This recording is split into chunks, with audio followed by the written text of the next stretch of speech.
It should be SI, Supreme Intelligence, but I guess somewhere along the line they decided on the word artificial, and that's okay with me. That's up to them. It's a massive industry. We're leading China. We're leading everybody by a tremendous amount. The electricity is being built by them in every plant. They're building the electricity. We're getting them rapid approvals. But they're spending trillions of dollars, and they can't.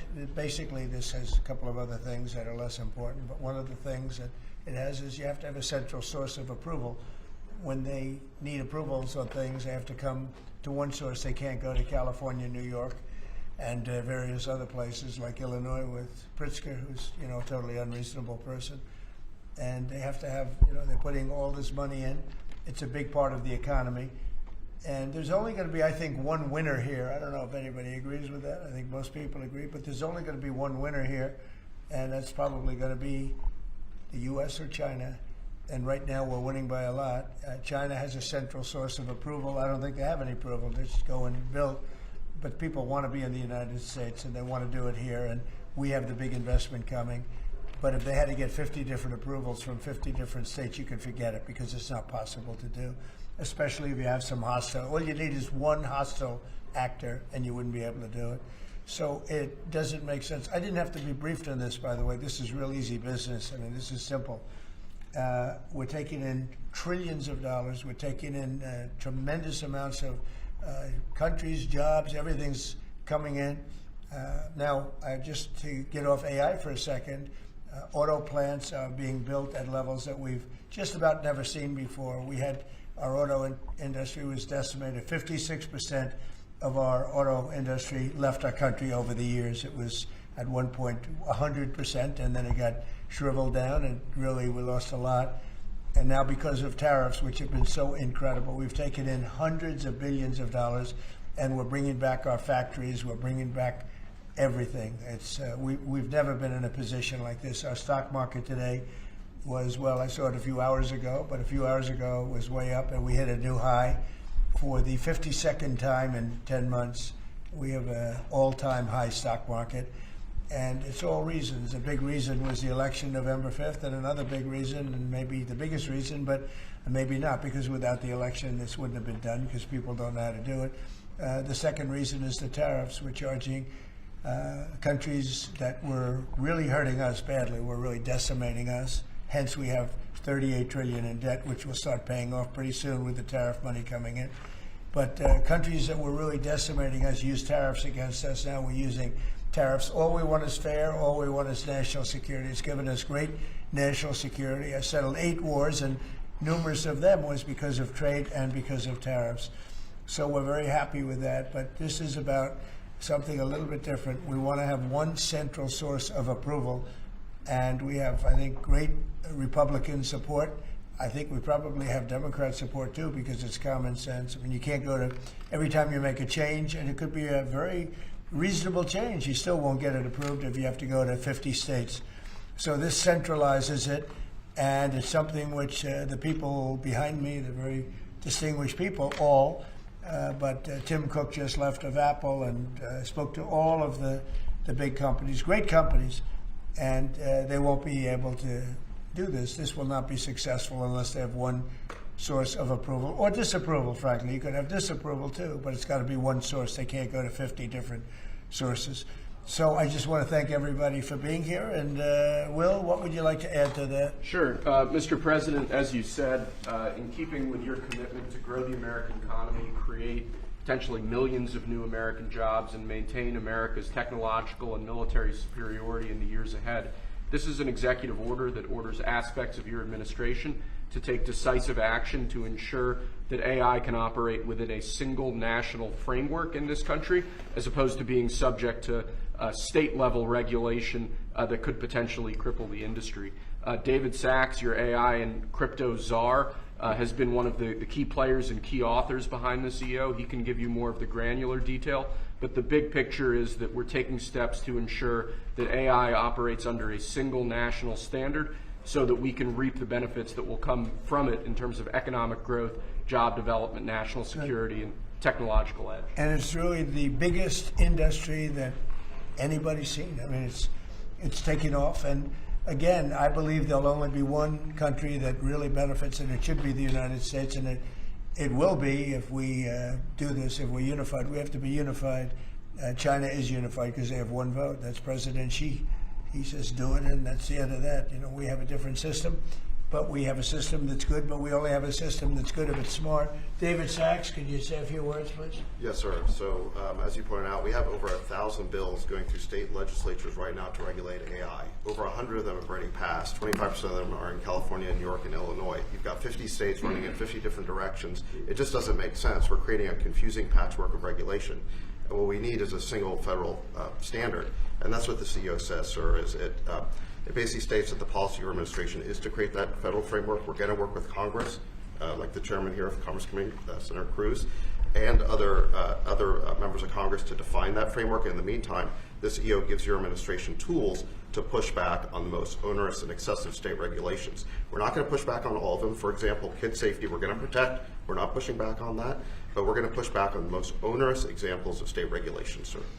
So I spoke with other Republican senators, and we have great approval. I think I spoke to anybody that even had any question and seemed to have gotten approval. Ted Cruz has been a very strong advocate of this is common sense. I mean, I think it's nothing more than common sense. Please, Ted. Listen, this is the single most important economic question in the country and in the world. Who wins the race for AI? You look back to the 1990s, there was a similar inflection point with the beginning of the internet, the dawn of the internet.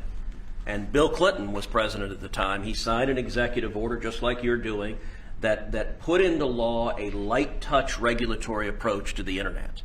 And the result was incredible economic growth and jobs in the United States. At the same time, the European Union took a very heavy-handed regulatory approach.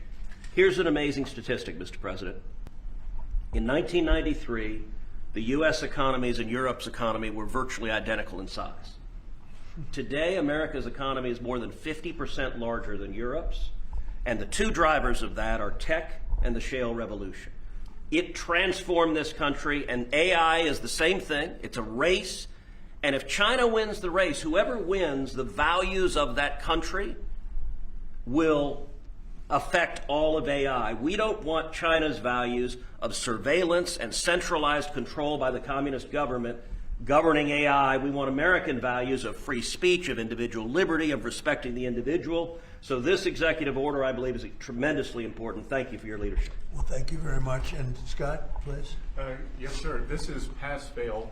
As you said, this is the biggest technological innovation in our country's history. We've seen the canals, we've seen the railroads, we've seen the utilities, we've seen the build out of the internet and the fiber, and now it's AI, and it is pass-fail versus China.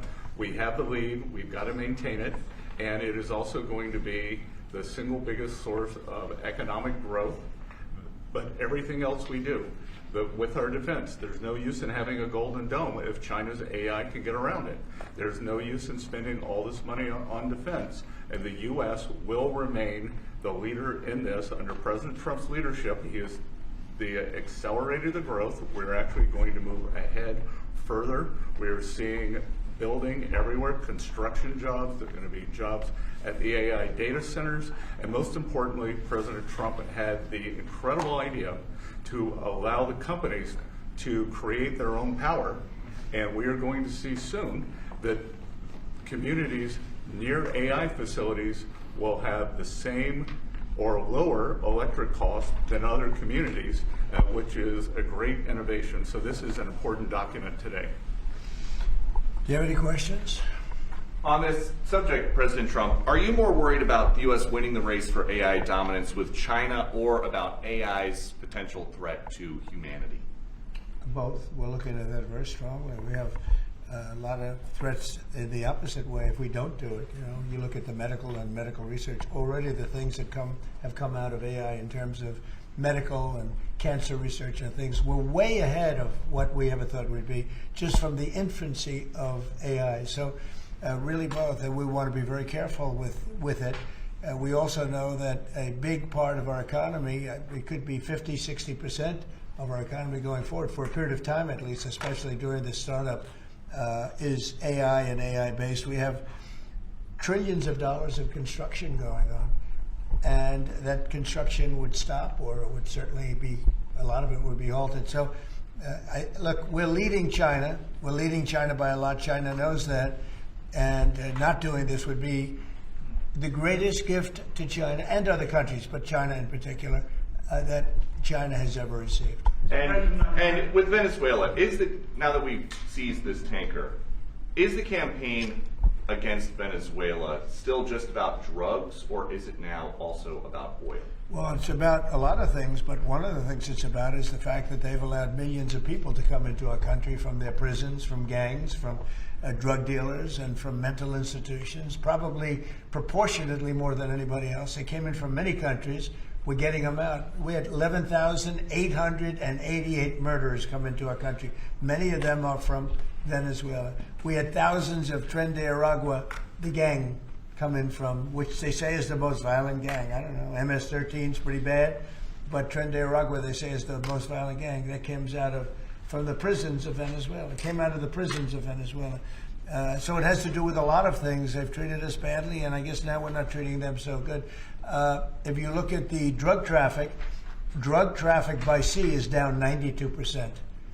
And nobody can figure out who the 8% is, because I have no idea. Anybody getting involved in that right now is not doing well. And we'll start that on land, too. It's going to be starting on land pretty soon. Thank you, Peter. Mr. President, in Indiana, just a few moments ago, the Senate there rejected the congressional maps to redistrict in that state. A number of Republicans voted against that redistricting effort. You have spent a lot of time talking about this. The Vice President traveled to Indiana. What's your reaction? Well, we won every other state. That's the only state. It's funny because I won Indiana all 3 times by a landslide, and I wasn't working on it very hard. Would have been nice. I think we would have picked up 2 seats if we did that.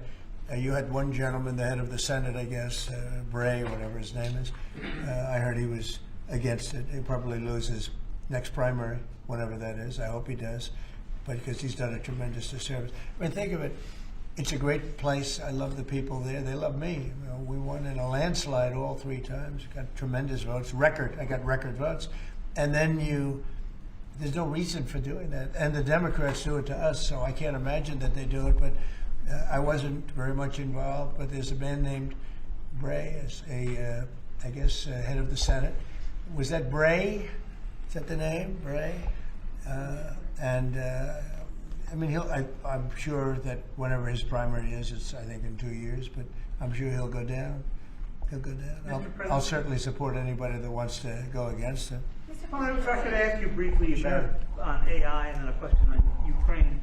On the AI side, the flip side of what you've done today is what kind of agreements you can get with China, particularly on the national security threats posed by AI. During the Biden administration, there was a vague agreement on not using AI in the nuclear weapons complex. Tell us what you envision and what conversations you've had, if any, with President Xi on that topic. What, relevant to AI? Yes. I speak to him a lot about it. I speak to him a lot, actually. I have a very good relationship with him, as you know.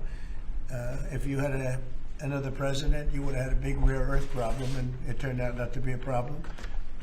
They're purchasing tremendous amounts of the soybeans and our agricultural products now. We're getting along with them very well. No, we talk about AI quite a bit. We talk about everything quite a bit. Well, do you have specific one of the guardrails you're trying to put together with them? One of the things I talk to China about is the denuclearization of weapons. We'd like to see if we could stop that. I'm talking about nuclear weapons. I've spoken to China about that. I've spoken to Russia about that. And I think it would be something that we would want to do, and they would like to do, and I think Russia would like to do. They've said they won't join New START or a follow-on to New START. Well, that's what they've told you, but you know what they tell you is different than what they tell me. And I'm afraid, Mr. President, just briefly, you made a commitment to the Europeans back in July, if I remember right, to participate in some kind of a peacekeeping force should there be a peace agreement. You mentioned, I think, air support, intelligence, and so forth. Does that commitment still stand? Is the U.S. ready to go contribute to this? It's called the security agreement, basically, that they call it. The Which security sounds like agreement. Yeah, one we would of help. We would help with security because it's, I think, a necessary factor in getting it done. I thought that we were very close with Russia to having a deal. I thought we were very close with Ukraine to having a deal. In fact, other than President Zelensky, his people loved the concept of the deal. You know, we threw something out. This is the four-part deal that you... Well, there's 4 or 5 different parts. It's, you know, a little bit complicated because you're cutting up land in a certain way. It's not the easiest thing. It's sort of like a complex real estate deal times 1,000, right? But it's a deal that would have stopped the killing of thousands of lives every month. Thousands and thousands of lives, mostly soldiers, but as you know there's some bombs Are you being headed dropped. to sort of a Korea-like ceasefire there where you don't resolve? Well, there's a meeting on Saturday. We'll see whether or not we attend the meeting. We said we'll attend the meeting if we think there's a good chance of. They want me to attend. They want us to attend, and we'll be attending the meeting on Saturday in Europe if we think there's a good chance. And we don't want to waste a lot of time. We think it's negative. We want it to get settled. We want to save a lot of lives. As you know, in the past we spent. Could be $350 billion given it to Ukraine. You know, we got nothing in return, but we gave it to Ukraine. I ended up getting rare earth in return, even though I didn't spend money. And we are now selling weapons to NATO. We're not selling it to Ukraine. We're selling weapons at full price to NATO, as you know. They distribute those weapons probably to Ukraine for the most part. They're probably doing it to others also, but we're not involved in the war other than the fact that we are involved in a negotiation because people want us there. Ukraine wants us involved very much. Europe wants us involved. I have a great relationship with the countries of Europe. As you know, I took GDP. I took what they're spending as a percentage of GDP, but it was at 2 and they weren't paying, and now it's at 5, and everybody's amazed. But that 5% is a lot of it's coming back to the United States. With that being said, I'd like to see the killing stop. 25,000 people died last month, soldiers, mostly soldiers, but some people also where bombs were dropped. But for the most part, 25,000 soldiers died last month. I would love to see it stop. And we're working very hard. It doesn't really affect the United States unless it got out of control. You know, a thing like that, as you probably know, because you are a professional, a real professional, which is something I don't say about a lot of other people, but you are a great professional. Things like this end up in third world wars. And I told that the other day. I said, you know, everybody keeps playing games like this. You'll end up in a third world war, and we don't want to see that happen. Mr. President, can you confirm that you have appointed a general to lead the stabilization forces in Gaza? What will be his mission, and how soon do you want to see? Well, we're working very strongly on Gaza. Yeah, we're working very much on Gaza. We actually do have a real peace in the Middle East. We have 59 countries supporting it, which is, you know, never happened before. We have countries that want to come in and take care of Hamas, as an example. We have countries that want to come in and take care of Hezbollah in Lebanon, as an example. And I say, right now you don't have to do that. You may have to do that, but we have countries that are volunteering to come in and literally take care of the whole thing. We have a great peace in the Middle East. It's never happened before. And I think it's very strong, actually. And with Prime Minister Netanyahu, you're supposed to meet him end of this month. What's on the agenda? Well, we get along with him very well. He's been a wartime prime minister, certainly. We did a big thing when we went in with this very plane right here, this beautiful plane. We went in with those B-2s, and now I can use the word because it's been confirmed by the Atomic Energy Commission, we obliterated their nuclear capability, their potential. And their nuclear capability would have been there in about 2 months. I think it looked like it was, some people say 2 weeks. I don't know if it's 2 weeks, but a very short period of time. They were very close to having massive nuclear weapons. And these guys went in and they did a job.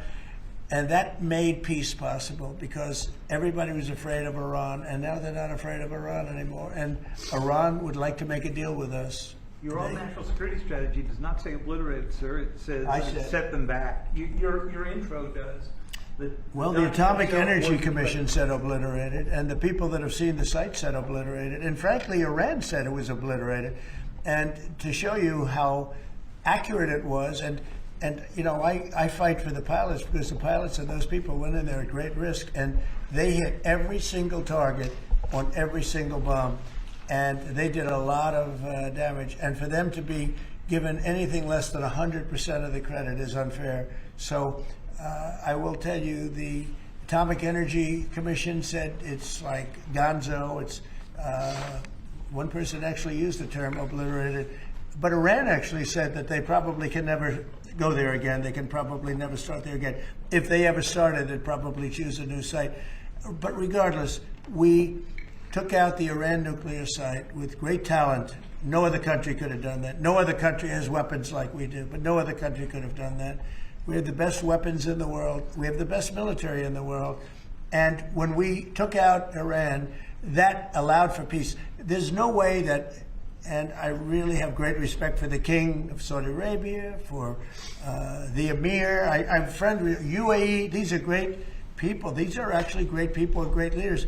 There's no way they could have done a deal if Iran was not really nullified to a large extent. Iran is not the same country. Iran was a country that was feared by everybody. Now it's a country that's been very much downgraded.